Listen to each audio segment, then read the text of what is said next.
ये chapter number 8 है हमारा, इंट्रोडक्शन ऑफ पार्टनरशिप। यहाँ कुछ बेसिक्स ऑफ पार्टनरशिप हम पढ़ने वाले हैं।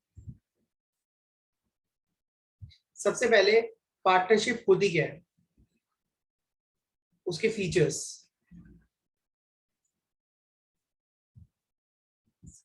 ठीक है, तो बेसिकली आज हम पार्टनरशिप के फीचर्स के बारे में बात करेंगे। कब एक बिजनेस को हम पार्टनरशिप बिजनेस कहते हैं, और पार्टनरशिप के ऊपर गवर्निंग लॉ कौन सा है,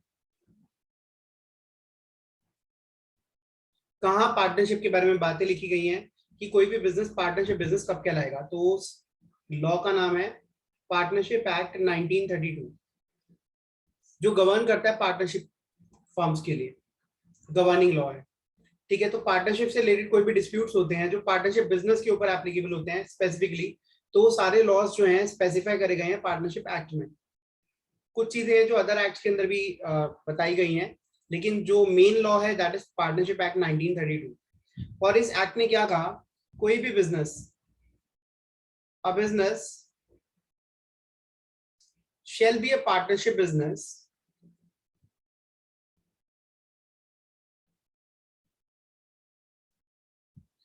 एक बिजनेस को पार्टनरशिप बिजनेस तब कहा जाएगा जब उसके अंदर ये 5 मैंडेटरी बातें फुलफिल करे वो बिजनेस, 5 फीचर्स। ठीक है, और बहुत सारी बातें, लेकिन 5 फीचर्स जो हैं वो इग्नोर नहीं करे जा सकते, ये तो होने ही चाहिए। पहला, उस बिजनेस को स्टार्ट करने के लिए कम से कम 2 लोगों की जरूरत है या फिर उससे ज्यादा। ठीक है, पार्टनरशिप को हिंदी में हम बोलते हैं साझेदारी। तो साझेदारी मतलब पार्टनरशिप बिजनेस को स्टार्ट करने के लिए 2 लोग होंगे तभी पार्टनर्स आपस में बन पाएंगे। ठीक है, या 2 से ज्यादा होने चाहिए, 2 और मोर पार्टनर्स, 2 और मोर पर्संस। सो 2 या 2 से ज्यादा लोगों का होना जरूरी है इसके अंदर, और वो पर्संस क्या होने चाहिए, इंडिविजुअल्स। इंडिविजुअल्स मतलब आप और मैं। ऐसा नहीं कि 2 बिजनेस मिलकर आपस में कोई पार्टनरशिप बना ले, उसको हम पार्टनरशिप नहीं बोलते, उसको हम ज्वाइंट वेंचर बोलते हैं। सेकेंड, 2 या 2 से ज्यादा लोग आपस में एक एग्रीमेंट करेंगे, और वो एग्रीमेंट क्या होगा, रिटर्न एग्रीमेंट होगा।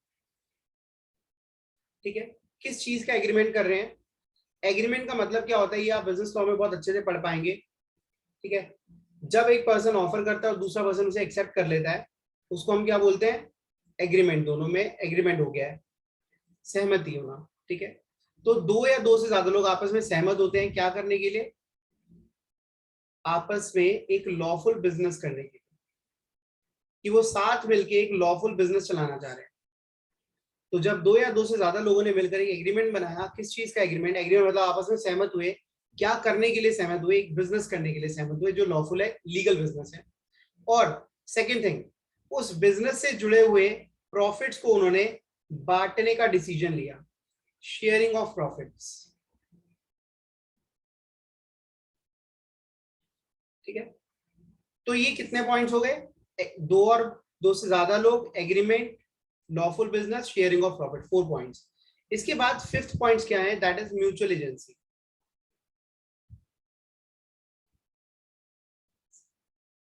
ऑल द पार्टनर्स, ठीक है, और any partner acts for and on behalf of each other। ठीक है, इसका मतलब अगर कोई भी पार्टनर कोई भी एक्ट करता है तो वो फर्म के लिए कर रहा है। ठीक है, और जब वो फर्म के लिए कोई एक्ट कर रहा है, then such act is binding on all the partners.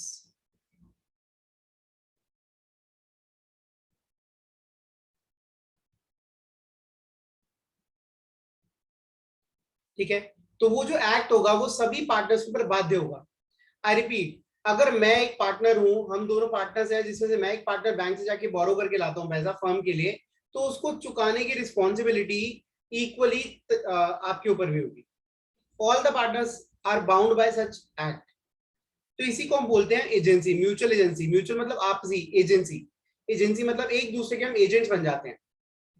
हम कोई भी काम कर रहे हैं तो दूसरा उसके ऊपर बाउंड है, उसकी भी उतनी ही रिस्पॉन्सिबिलिटी जितनी हमारी है। मैं छोटा सा एग्जांपल लेता हूं, ए, बी, सी और डी, ये चार पार्टनर से डी ने पैसा बोरो करा इस इंसान से जिसका नाम था लाला। 10 लाख रुपए इसने उधार लिए। अब 10 लाख रुपए जो इसने उधार लिए, ठीक है, Lala can recover this amount from D, C, B and A, anyone, और या किसी से भी ले सकता है, किसी भी कॉम्बिनेशन में ले सकता है। ए बी से पकड़ लेगा, बी सी को पकड़ लेगा, सी डी को पकड़ लेगा। ठीक है, मतलब पैसा उधार लिया चाहे डी ने फर्म के लिए लिया, लेकिन Lala can recover this amount from anyone, any of them और ऑल ऑफ देम। ठीक है, ज्वाइंटली और सेवरली। ठीक है, such act is binding on all the partners jointly और सेवरली, ज्वाइंटली और सेपरेटली कर लेना। इसका मतलब सबके ऊपर भी वो बाध्य है, और अगर कोई एक पर्सन है उसके लिए भी वो बाउंड है उस एक्ट के लिए। ठीक है, चले आगे, इसमें कोई डाउट है तो पूछ लो। अब हम टेस्ट ऑफ पार्टनरशिप, कुछ क्वेश्चंस में आपसे पूछूंगा, आपने आंसर्स देने हैं। सबसे पहली चीज, A, B and C are partners, they decided A will get salary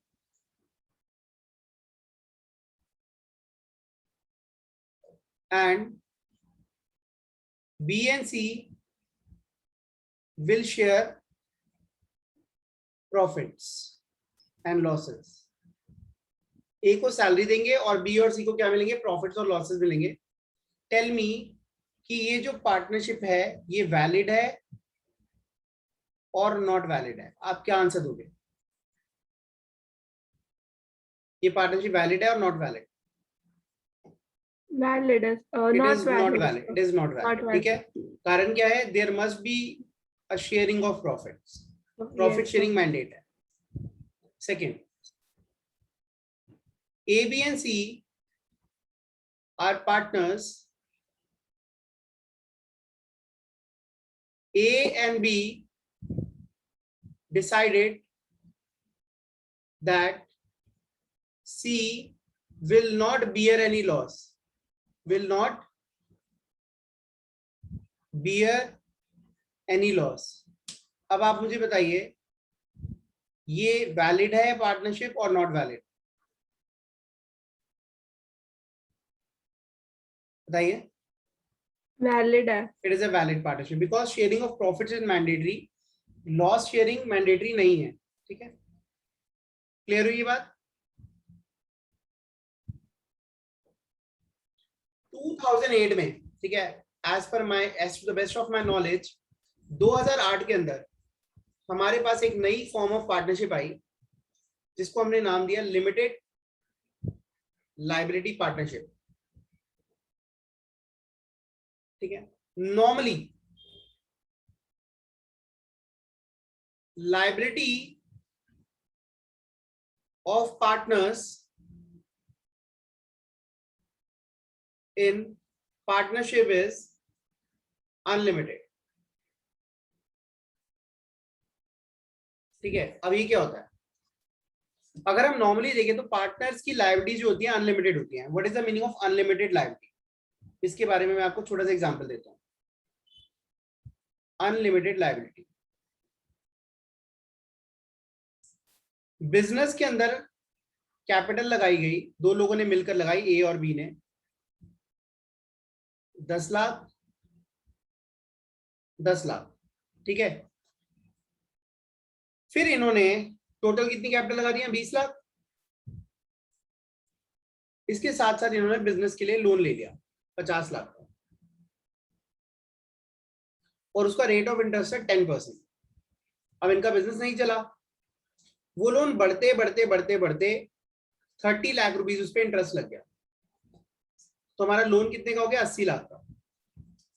business में हमारा पैसा कितना पड़ा हुआ है?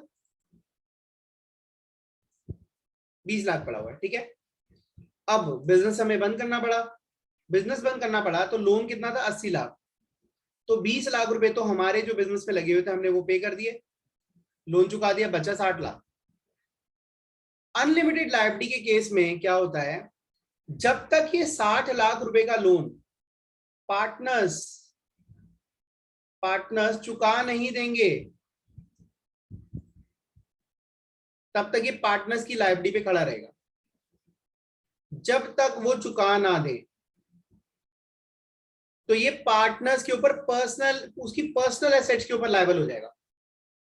मतलब अगर उनकी कोई पर्सनल एसेट्स भी हैं तो वो उनको बेचकर ये लोन चुकाना पड़ेगा। बैंक वाले या जिसने भी उधार दिया है वो उनकी पर्सनल एसेट्स को चार्ज कर सकता है। This is the meaning of unlimited liability. अब लिमिटेड लायबिलिटी क्या होती है, देखिए, जो जनरली आपने प्राइवेट लिमिटेड कंपनीज या लिमिटेड कंपनीज के अंदर आप लिमिटेड वर्ड पढ़ते हैं, दैट इंडिकेट्स लिमिटेड लायबिलिटी। इसमें क्या होता है, ए और बी एक एलएलपी फॉर्म करते हैं, लिमिटेड लायबिलिटी पार्टनरशिप। इसके अंदर ये गारंटी करते हैं, ठीक है, गारंटीड कैपिटल कह सकते हैं या गारंटीड इन्वेस्टमेंट, कि ये 10-10 लाख रुपए लगा रहे हैं।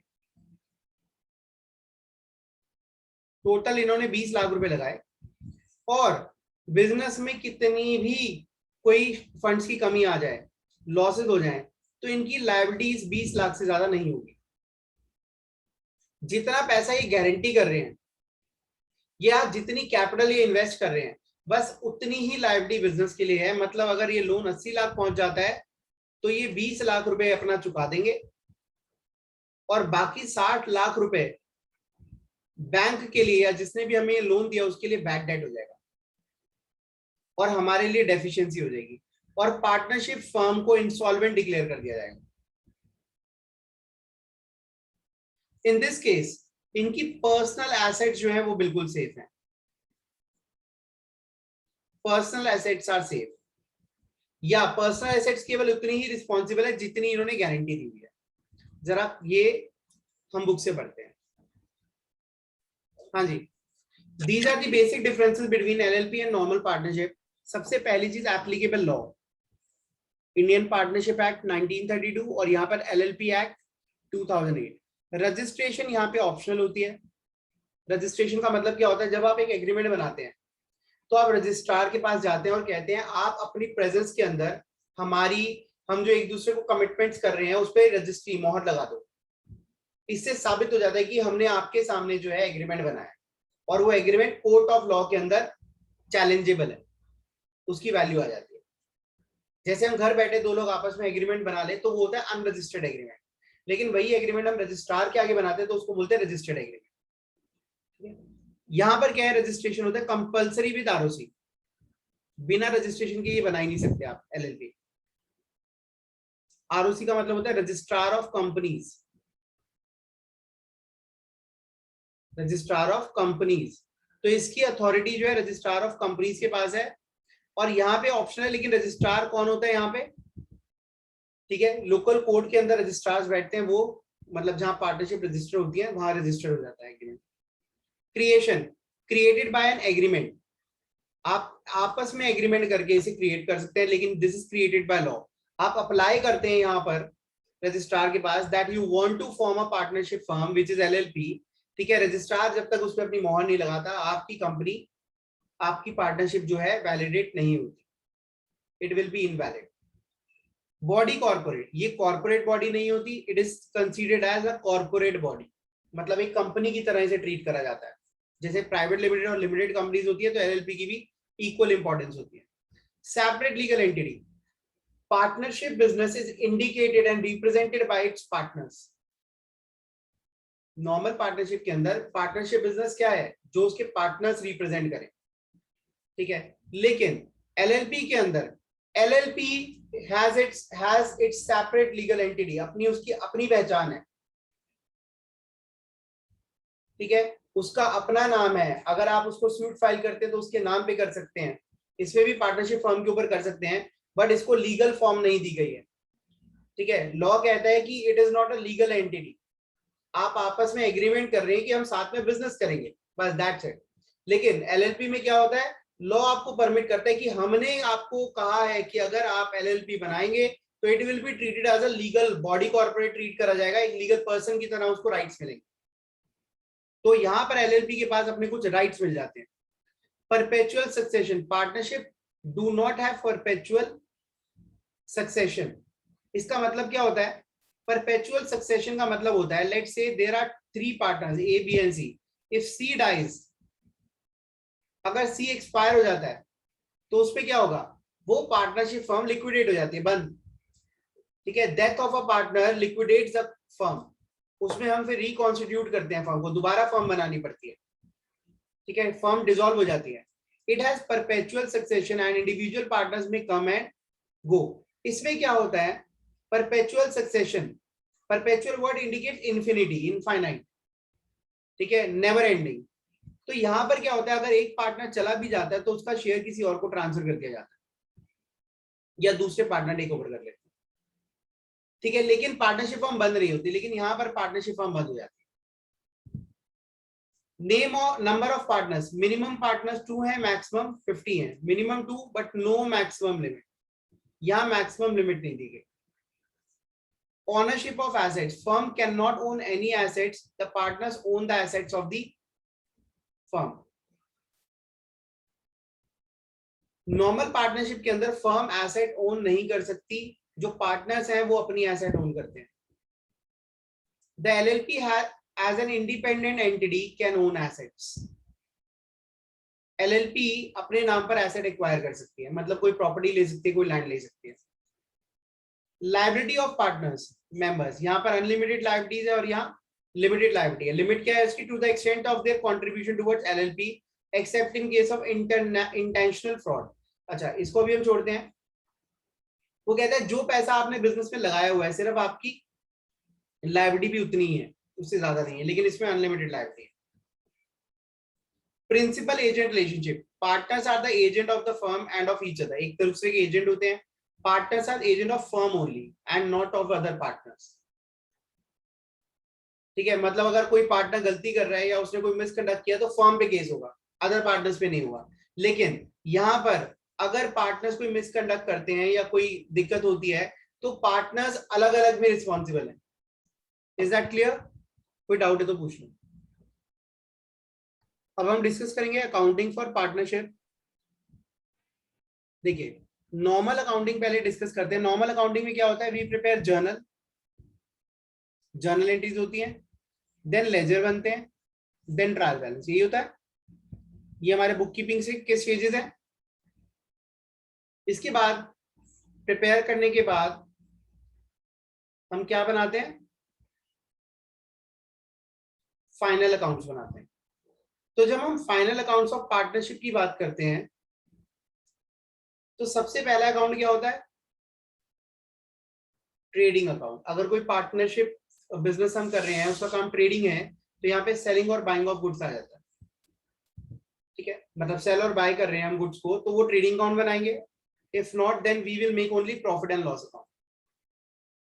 ट्रेडिंग अकाउंट कौन बनाते हैं या मैन्युफैक्चरिंग अकाउंट कौन लोग बनाते हैं?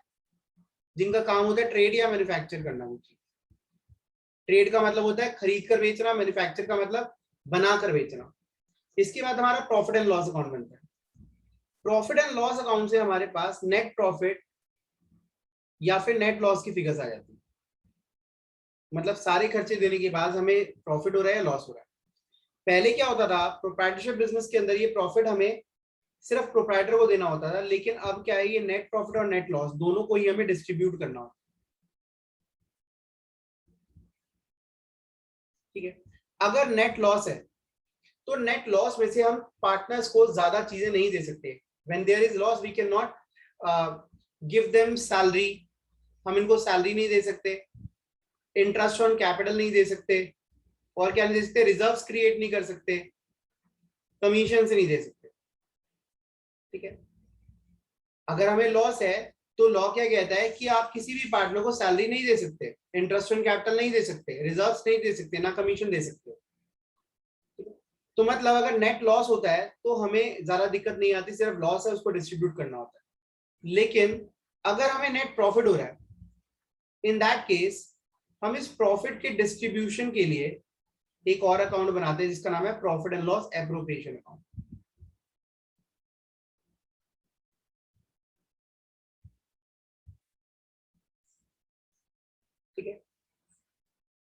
ये अकाउंट क्यों बनाया जाता है?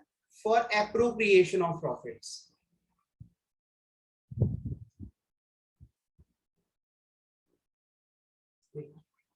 अब ये एप्रोप्रिएशंस क्या होती हैं? बेसिकली एक्सपेंसेस को दो पार्ट्स में डिवाइड करा जाता है। एक चार्जेस या चार्ज बोल सकते हैं, दूसरा appropriations. In case of partnership और कंपनीज, चार्ज का मतलब क्या होता है?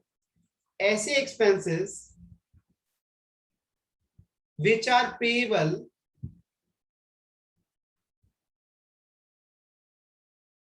irrespective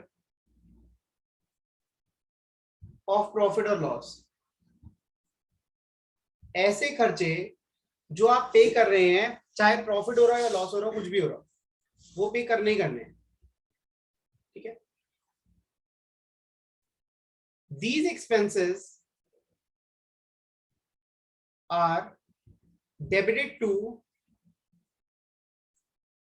ट्रेडिंग और प्रॉफिट एंड लॉस अकाउंट।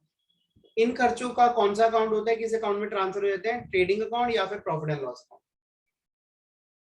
जो खर्चे डायरेक्ट होते हैं वो ट्रेडिंग में जाते हैं, जो इनडायरेक्ट होते हैं वो प्रॉफिट एंड लॉस अकाउंट में चले जाते हैं। इसके बाद नेट प्रॉफिट और loss comes after providing these expenses या आफ्टर चार्जिंग these expenses। हमें नेट प्रॉफिट और लॉस का पता ही कब चलता है? जब ये एक्सपेंसेस माइनस हो जाते हैं, क्योंकि तो देने ही देने हैं। तो ऐसे खर्चों को हमने नाम क्या दे दिया? चार्ज नाम दे दिया। तो एवरी, वैसे कोई भी खर्चा है वो आपके लिए चार्ज ही है, लेकिन there are certain expenses in case of partnership like partner salary, या फिर पार्टनर को कमीशन देना, या फिर इंटरेस्ट ऑन कैपिटल देना, या फिर रिजर्व्स क्रिएट करना, क्रिएशन ऑफ रिजर्व्स। तो ये कुछ ऐसी ट्रांजैक्शंस हैं which are provided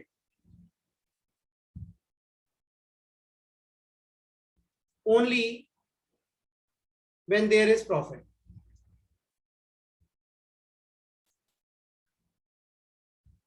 प्रॉफिट होगा तो देना है, अदरवाइज नहीं देना। मतलब ये एक तरह का प्रॉफिट का डिस्ट्रीब्यूशन है। प्रॉफिट है तो हम दे सकते हैं, अगर प्रॉफिट ही नहीं है तो हमें कुछ नहीं देना। तो ये जनरल प्रिंसिपल्स हैं, जनरल रूल्स हैं। हाँ, अगर कोई स्पेसिफिक एग्रीमेंट होता है कि देना ही देना है तो वो भी चार्ज बन जाएगा। तो स्पेसिफिक एग्रीमेंट अगर कर लोगे तो एप्रोप्रिएशन को आप चार्ज बना सकते हो कि भाई इंटरेस्ट ऑन कैपिटल देना ही देना है, तो वो चार्ज की कैटेगरी में आ जाएगा। चार्ज मतलब जब सारे खर्चे देने के बाद, मतलब every expense is the charge. Charges जब तक सारे हम पे नहीं करते तो हमें पता नहीं चल पाता कि हमारा बिजनेस प्रॉफिट में है या लॉस में, क्योंकि वो खर्चे हमने मैंडेटली देने ही देने। बट एप्रोप्रिएशंस कब करी जाती है? Only when there are profits. Profits हैं तो एप्रोप्रिएशन करेंगे, नहीं है तो नहीं करेंगे। ठीक है? तो एप्रोप्रिएशन का मतलब क्या है? Appropriation means distribution of profits. ठीक है, नोट लिख लेना है यहाँ पे, इंपॉर्टेंट है ये। Appropriations means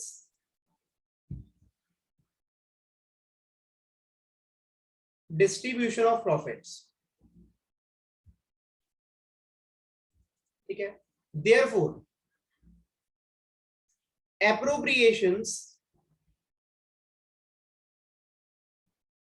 cannot exceed available profits। मतलब ये पॉसिबल ही नहीं हो सकता कि आपके पास प्रॉफिट्स हो 80,000 के और एप्रोप्रिएशंस आप कर लो,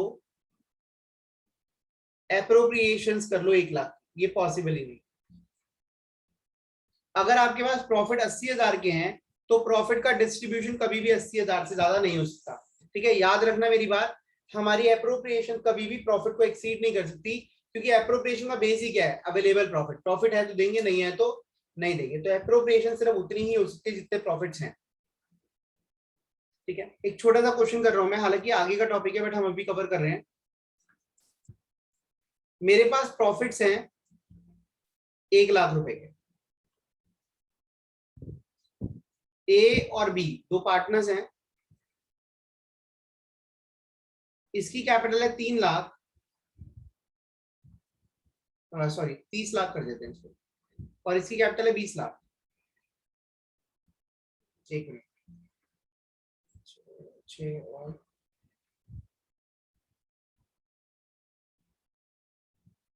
इसकी कैपिटल है 12,00,000 और इसकी है 8,00,000। ठीक है, हमें इंटरेस्ट ऑन कैपिटल देना है 10% per annum.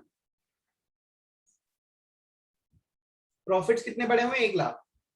Interest on capital देना है 10% पर एनम। अब इंटरेस्ट ऑन कैपिटल क्या होता है? It is appropriation until and unless कोई स्पेसिफिक एग्रीमेंट हो, ये एप्रोप्रिएशन है, और एप्रोप्रिएशन कभी ज्यादा नहीं हो सकती। तो हमने क्या करा, इंटरेस्ट ऑन कैपिटल का अमाउंट निकाला, तो ए का कितना आएगा? ए की कैपिटल 12,00,000 है, 12,00,000 का 10% कितना होता है? 1,20,000। और बी की कैपिटल है 8,00,000, 8,00,000 का 10% होता है 80,000। तो टोटल इंटरेस्ट ऑन कैपिटल कितना बन गया? 2,00,000। एप्रोप्रिएशंस कितनी आ रही है? 2,00,000। और मेरे पास प्रॉफिट्स कितने हैं जिन्हें मैं बांट सकता हूँ? 1,00,000। तो व्हाट कैन आई डू? इस केस में हम क्या करेंगे? आपको सॉल्यूशन पता है तो आप बता सकते हो। अब इस सिचुएशन के अंदर आप क्या करोगे? आपके पास पैसा तो है 1,00,000 और इंटरेस्ट बन रहा है 2,00,000, किसको दोगे? आप 1,00,000 इसको दे दो, ऐसा सही है? गलत। इसको दे दो, ये सही है? ये भी गलत। तो आपको इक्विटेबल वे में बांटना है। तो इन दिस केस, ठीक है, ये लिखना है, in this case when appropriations are more than profits, distribute profits in the ratio of amount payable to partners.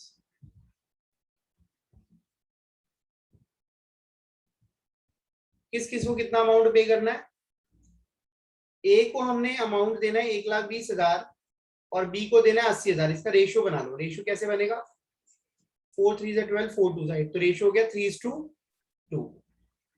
तो अब हमें प्रॉफिट को डिस्ट्रीब्यूट करना है, मतलब जब आप इंटरेस्ट ऑन कैपिटल देंगे तो ए और बी को कितना कितना देंगे पता है? जितना प्रॉफिट है उसका 3/5 ए को मिल जाएगा, और जितना प्रॉफिट है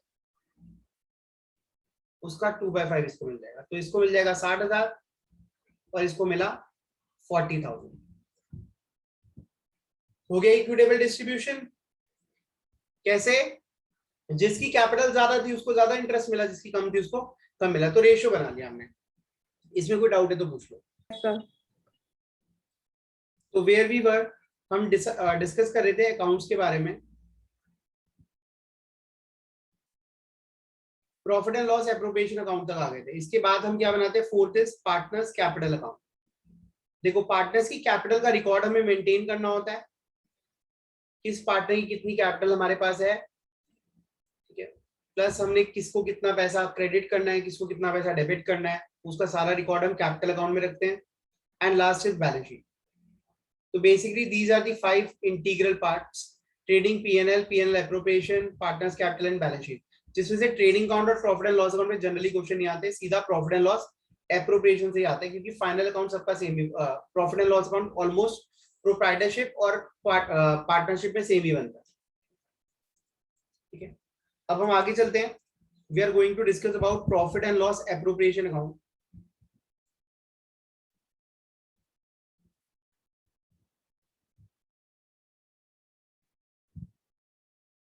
अच्छा, टैक्स पे करना भी एप्रोप्रिएशन का ही पार्ट है। देखिए, profit and loss appropriation account का पर्पस क्या है? This account is prepared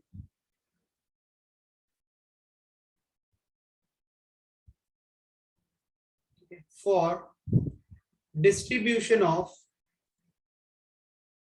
available profits.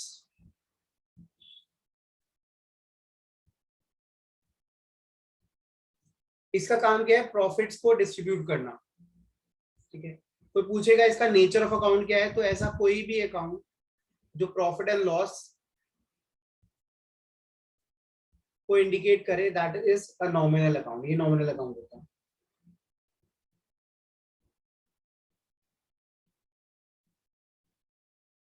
हाँ जी, तो अब यहाँ पे हमें प्रॉफिट का डिस्ट्रीब्यूशन करना है, तो जरा इसका प्रोसेस हम समझ जाए।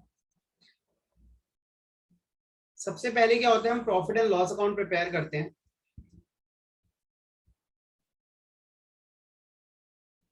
तो प्रॉफिट एंड लॉस अकाउंट के रिजल्ट्स क्या होते हैं? या तो हमारे पास नेट प्रॉफिट आता है, या फिर हमारे पास नेट लॉस आता है। अगर हमारे पास नेट लॉस है तो हम प्रॉफिट डिस्ट्रीब्यूशन तो कर ही नहीं सकते, एप्रोप्रिएशंस कर ही नहीं सकते, क्योंकि एप्रोप्रिएशंस कब होती है? When there are profits. तो इस केस में हमें no need of PNL appropriation. PNL appropriation की नीड ही नहीं होती, बट क्वेश्चन अगर कहते हैं तो हम बना सकते हैं, लेकिन हमें नीड नहीं है। लेकिन अगर नेट प्रॉफिट आता है तो इस केस में हम profit and loss appropriation account बनाते हैं।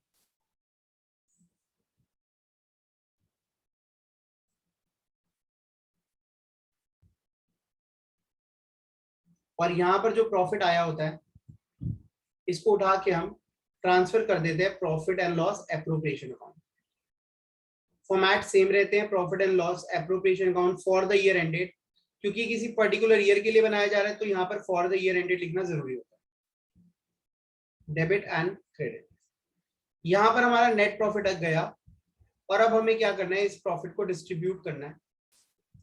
अब इस प्रॉफिट में से हम क्या क्या एप्रोप्रिएशंस करते हैं जो अभी तक हम प्रॉफिट एंड लॉस अकाउंट में नहीं करते थे। ठीक है, प्रॉफिट्स आ गए तो हम इसमें से इंटरेस्ट ऑन कैपिटल भी देते हैं पार्टनर्स को, हम सैलरी भी देते हैं, सैलरी और कमीशन टू पार्टनर्स,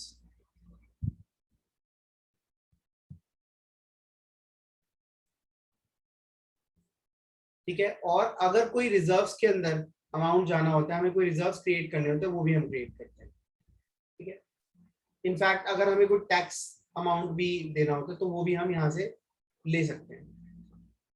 इसके अलावा इंटरेस्ट ऑन ड्राइंग्स यहाँ पर क्रेडिट साइड पे आ जाती है, जो भी हम पार्टनर से ड्राइंग्स पे इंटरेस्ट चार्ज कर रहे हैं।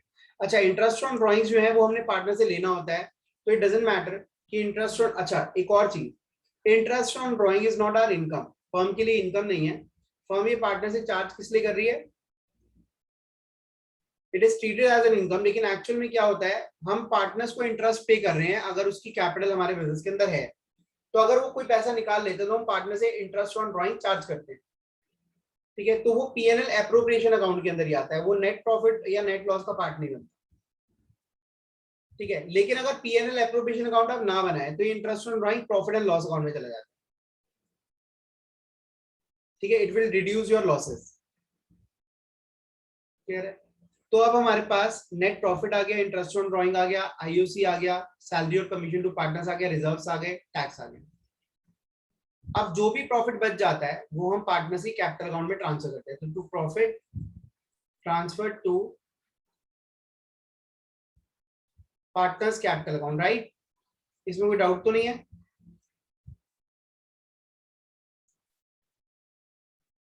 Any doubt? ठीक है, अब ये प्रॉफिट कैसे बांटा जाता है? पार्टनर्स के प्रॉफिट शेयरिंग रेशियो में बांटा जाता है।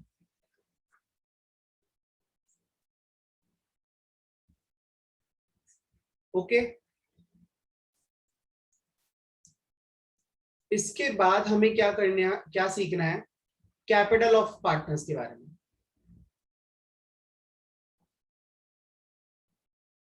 देखिए, आपको कैपिटल के लिए rules of debit and credit तो पता ही होंगे।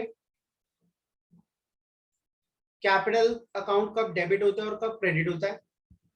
व्हेन इट इंक्रीजेस, जब बढ़ती है कैपिटल तो क्रेडिट, और जब कम होती है तो डेबिट। अब पार्टनर कैपिटल बढ़ती कब कब है?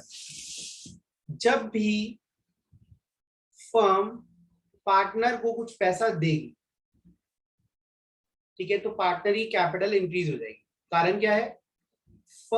At that point of time partner एक क्रेडिटर बन जाएगा फर्म का। फर्म ने अगर कोई भी पैसा पार्टनर को देना है तो पार्टनर क्या बन गया? फर्म के लिए क्रेडिटर। और पार्टनर का अकाउंट कौन सा चल रहा है फर्म के साथ? Capital account.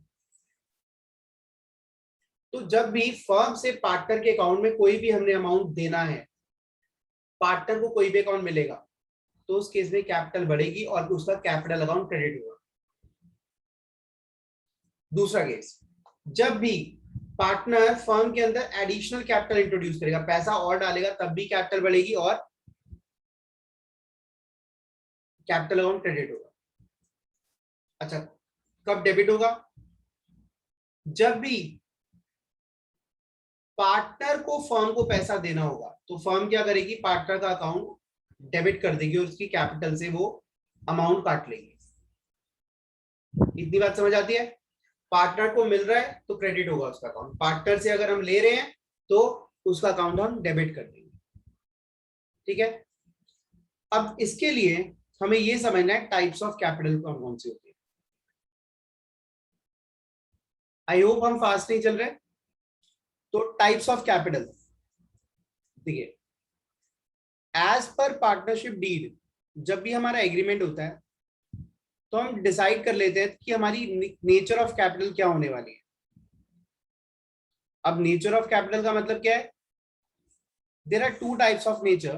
First is when capitals are fixed, जब कैपिटल को फिक्स ट्रीट करा जाता है, and second is when capitals are fluctuating, जब कैपिटल को फ्लक्चुएटिंग ट्रीट करा जाता है।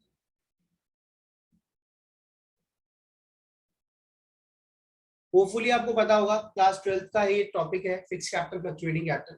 जब भी कैपिटल फिक्स होती है, in this case capitals are not allowed to change, capitals are not allowed to change. ठीक है, सिर्फ दो ही एक्सेप्शंस होते हैं जब कैपिटल चेंज हो सकती है। If you remember, when additional capital is introduced,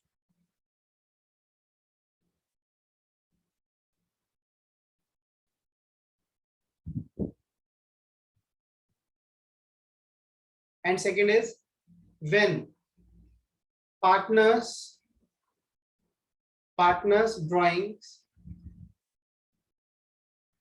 is specifically out of capital।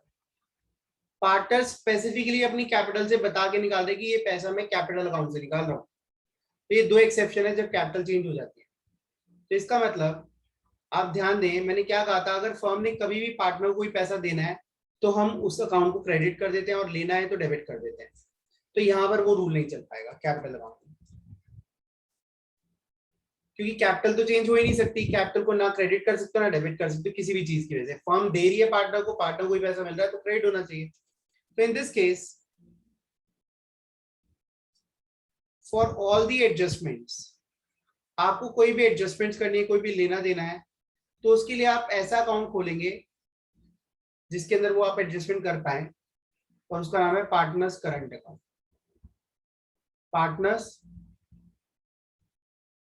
Current account is made. Clear है यहां तक? चलिए, तो एक बार हम फॉर्मेट बना लेते हैं इंटरेस्ट पार्टनर्स कैपिटल अकाउंट का भी और करंट अकाउंट। ठीक है, ये कैपिटल अकाउंट का फॉर्मेट हो गया। छोटा सा इसलिए बनाया क्योंकि यहाँ ज्यादा चीजें आ ही नहीं सकती। और ये करंट अकाउंट का फॉर्मेट हो गया। Let's take there are two partners only, तो यहाँ पे दो कॉलम बन गए।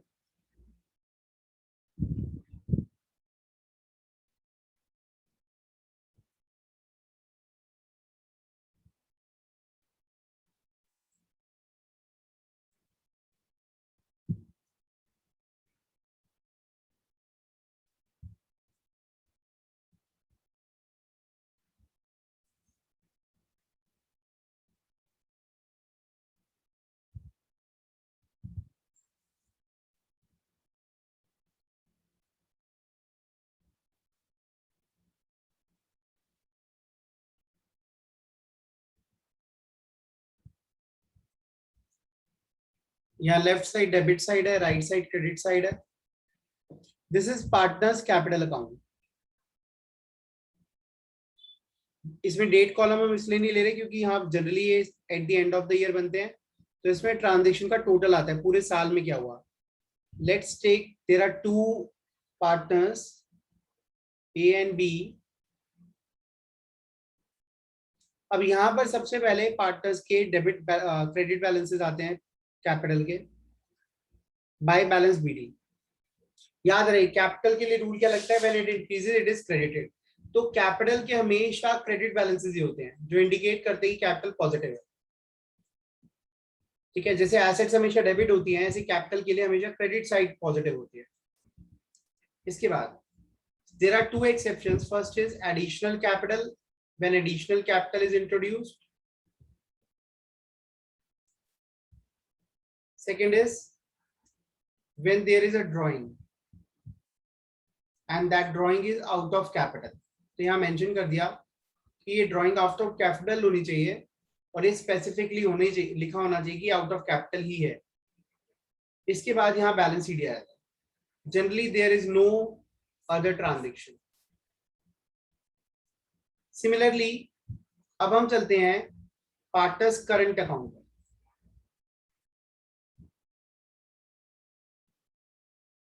मैंने अभी कहा आपको पार्टनर्स को हमने कोई भी पैसा देना है या लेना है वो सारा आप कहां पर आएगा, करंट अकाउंट में. पर्टिकुलर्स ए बी,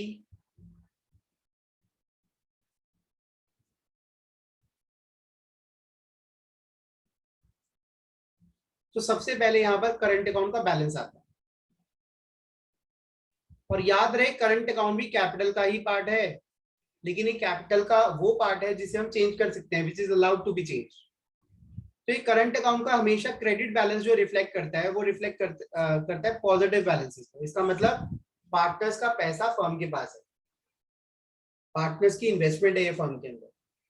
लेकिन कई बार पार्टनर्स अपनी इन्वेस्टमेंट से ज्यादा विड्रॉ कर लेते हैं या कई बार फर्म के अंदर कुछ लॉसेज हो जाते हैं, तो उस केस में ये बैलेंस यहाँ डेबिट साइड पर भी रिफ्लेक्ट कर सकता है.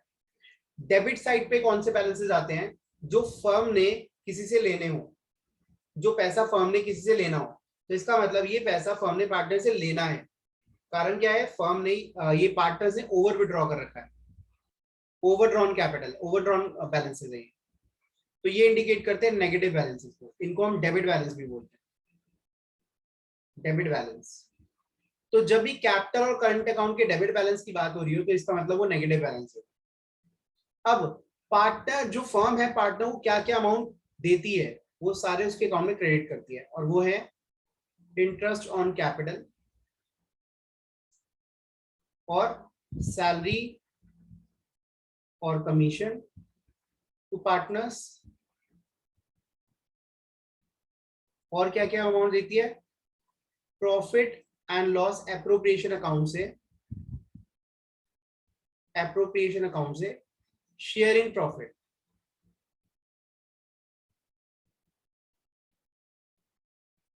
और अच्छा, कई बार रिजर्व्स का डिस्ट्रीब्यूशन भी होता है, डिस्ट्रीब्यूशन. ठीक है, एटसेट्रा एटसेट्रा. बाकी चीजें हम बाद में डिस्कस करने वाले हैं. कोई भी ड्राइंग्स हैं वो करंट अकाउंट को रिड्यूस कर देती है. ठीक है, अब ये ड्राइंग्स कौन सी है, जो पैसा करंट अकाउंट में पड़ा है उसपे से भी तो पार्टनर निकाल ही सकता है ना. तो इसलिए हम बोलते हैं इन ड्राइंग्स को आउट ऑफ प्रॉफिट्स, क्योंकि ये सारी चीजें प्रॉफिट्स का ही पार्ट है. तो यहाँ ड्राइंग्स आउट ऑफ प्रॉफिट होती है. अगर हमने पार्टनर से इंटरेस्ट ऑन ड्राइंग चार्ज करना है तो यहाँ इंटरेस्ट ऑन ड्राइंग्स आ जाता है. इसके बाद जब हम बैलेंस करते हैं तो अच्छा एक और चीज, to profit and loss account. Profit का शेयर यहां पर आ गया क्रेडिट साइड पे, तो यहाँ आ गया शेयर इन लॉस. ठीक है, ये हम जैसे कैपिटल में से माइनस करते हैं, अब यहाँ करंट अकाउंट में डेबिट हो गया. उसके बाद अगर हमारी क्रेडिट साइड ज्यादा है तो बैलेंस शीट यहाँ पर आ जाता है. It indicates positive balance because my credit side is मोर.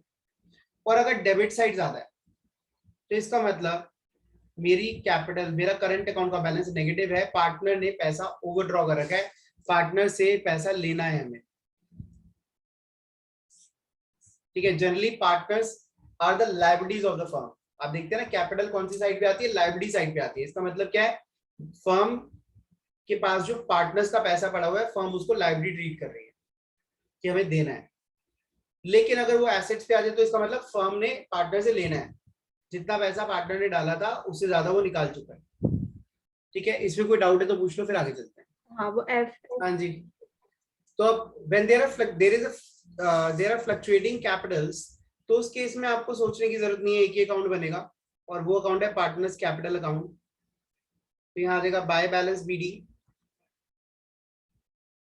ठीक है, अब जब कैपिटल फ्लक्चुएटिंग होती है, फिक्स कैपिटल के केस में कैपिटल बैलेंसेस कभी नेगेटिव जा ही नहीं सकते, लेकिन व्हेन कैपिटल्स आर फ्लक्चुएटिंग तो capital balances can be negative.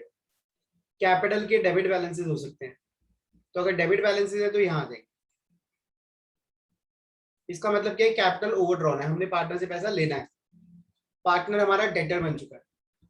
In terms को जरूर याद रखना जो वर्ड्स मैं बोल रहा हूँ, ताकि आपके आगे काम आए।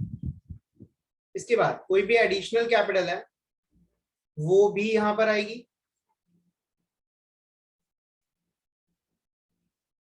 किसी भी तरह की ड्राइंग्स हैं वो यहां आएंगी। इसके बाद interest on capital, partners salary,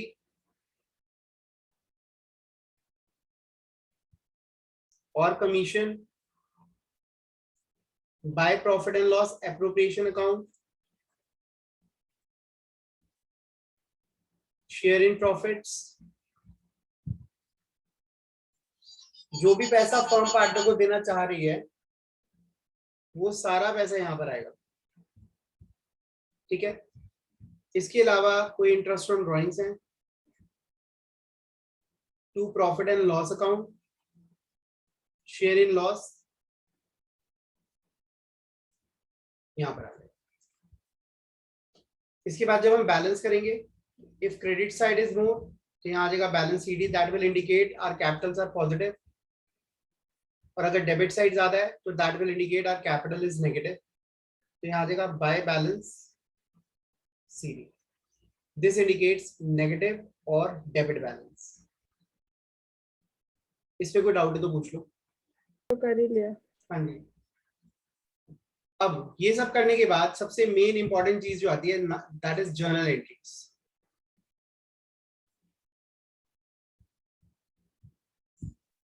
देखिए, जर्नल एंट्रीज में सबसे पहले आपको मैं सिखाने वाला हूं इंटरेस्ट ऑन लोन की entries. Interest on partners loan, याद रहे, लोन टेकन फ्रॉम पार्टनर भी होता है, गिवन टू पार्टनर भी होता है।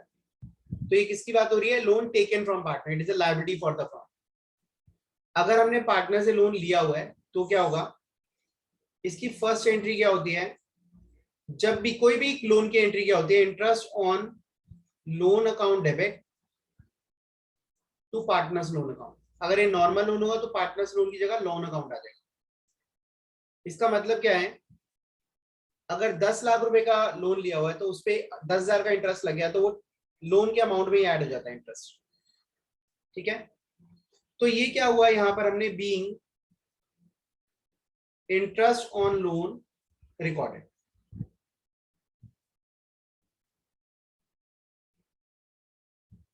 आपने इंटरेस्ट ऑन लोन रिकॉर्ड कर लिया तो ये आपका एक्सपेंस रिकॉर्ड हो गया कि जी हमारा ये खर्चा हो गया। ठीक है, इसके बाद एक्सपेंस कहां ट्रांसफर कर दिया जाता है eight the end of the year, profit and loss account, है ना, या फिर ट्रेडिंग अकाउंट में। लेकिन ये वाला जो एक्सपेंस है ये तो प्रॉफिट एंड लॉस अकाउंट से बिलोंग करता है। Profit and loss account debit to interest on partners loan.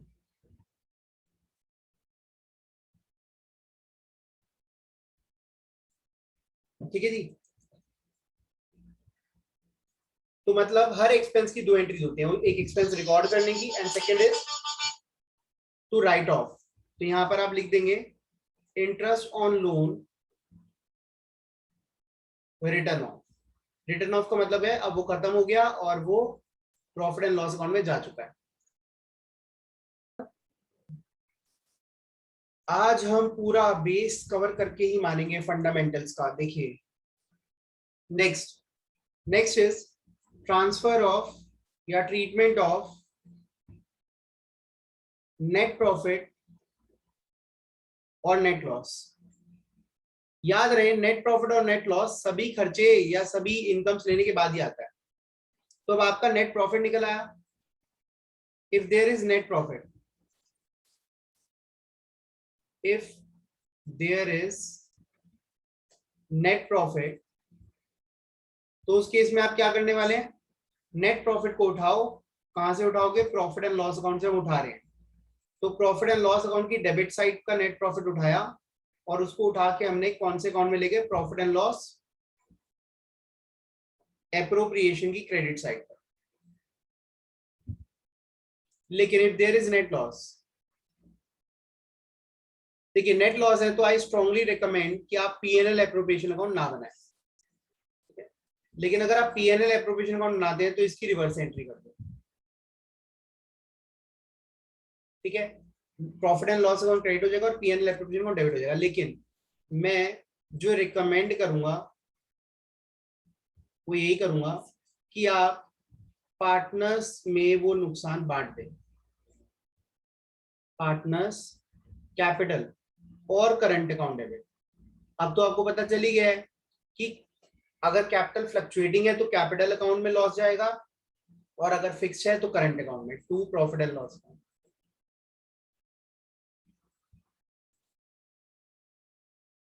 Distribution of loss through profit and loss account. इसमें कोई डाउट है तो पूछ लो। हाँ जी, थर्ड। अब third entry is for appropriations, ठीक है। अब मैं एप्रोप्रिएशन की लिस्ट बना देता हूं। Appropriations like interest on capital की एंट्री क्या होगी, interest on capital to capital और करंट अकाउंट। किसकी कैपिटल और करंट अकाउंट, ऑब्वियसली पार्टनर की, ठीक है। ये होगी ए एंट्री। और बी एंट्री क्या होगी, सभी खर्चे प्रॉफिट एंड लॉस अकाउंट में जाते हैं, लेकिन ये वाला खर्चा ये एप्रोप्रिएशन है तो ये कहां जाएगा, पीएनएल एप्रोप्रिएशन अकाउंट में, टू आईओसी। कोई डाउट, क्लियर है ये। इसके बाद सैलरी और कमीशन टू पार्टनर्स, इसकी ये एंट्री क्या होगी, पार्टनर्स सैलरी और कमीशन टू, या तो पार्टनर्स की कैपिटल अकाउंट में जाएगी या फिर करंट अकाउंट में जाएगी। और इसकी B entry profit and loss appropriation account debit. आप सारी एप्रोप्रिएशन को एक साथ भी डाल सकते हैं, पार्टनर्स सैलरी और कमीशन।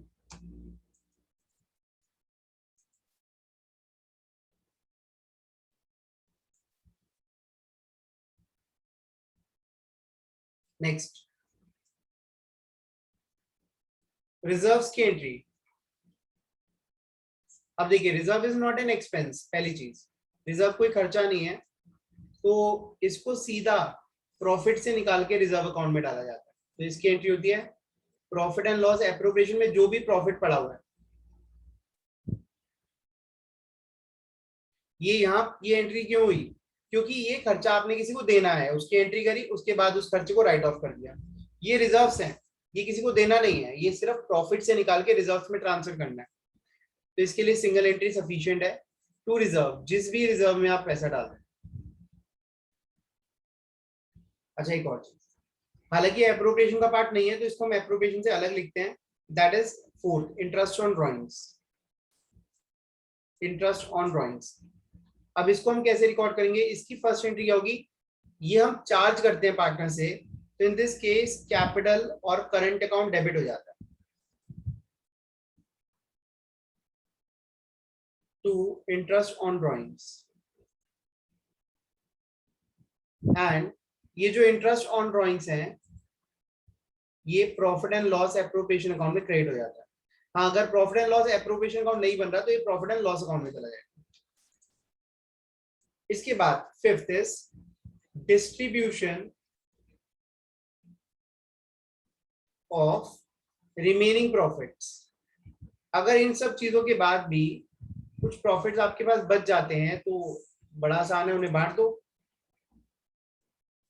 कैसे बांटोगे? Profit and loss appropriation account के अंदर बैलेंस बच जाएगा और उस बैलेंस को आपने खत्म कर देना है। Profit and loss appropriation account debit to partners capital और करंट अकाउंट।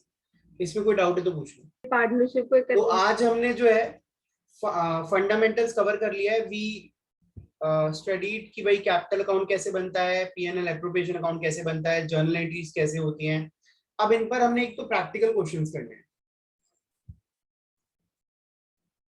ठीक है। क्वेश्चंस कैसे सॉल्व होंगे और क्या क्या दिक्कतें फेस करनी पड़ सकती है हमें।